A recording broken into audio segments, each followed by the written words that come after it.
Est-ce que tu connais l'histoire de Bryan Fury dans Tekken?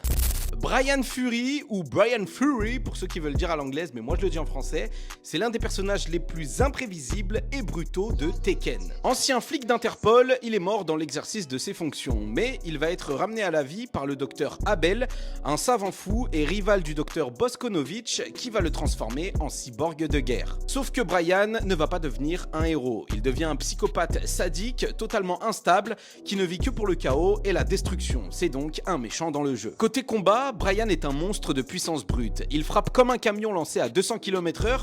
Son style de combat est un mélange de kickboxing, de coups explosifs et d'un comportement totalement imprévisible. Il encaisse des coups qui mettraient n'importe qui au sol et il rit comme un dément pendant qu'il pulvérise ses adversaires. Et à un moment, Bryan va même se faire soigner par Yoshimitsu. Et ça, c'est vrai que j'ai oublié de vous en parler dans la précédente vidéo lorsque je vous parlais de Yoshimitsu, car il a bel et bien eu un lien avec un personnage qui est du coup Bryan. Sauf que Bryan, au lieu de le remercier, il va trahir le clan de Yoshimitsu, les Manji, et massacrer ses membres, ce qui va déclencher une rivalité sanglante entre les deux.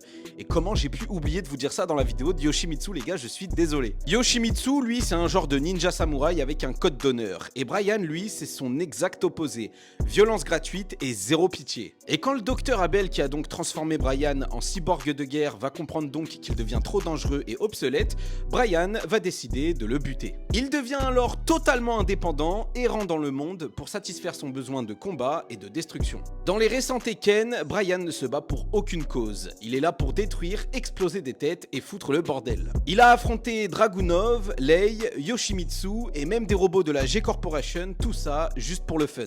Et petite anecdote, Bryan est tellement résistant qu'il continue à se battre même à court d'énergie dans Tekken 6. Il écrase une armée de robots à lui seul avec un simple minigun à une main. Bryan Fury, c'est clairement un antagoniste, mais il n'a pas de grande ambition ou de plan de domination comme les Mishima, Kazuya ou Heihachi. Bryan, c'est plus qu'un combattant, c'est le chaos pur. Il se fout du pouvoir, de l'argent ou de la justice. Il est là juste pour détruire, se battre et s'amuser dans la violence.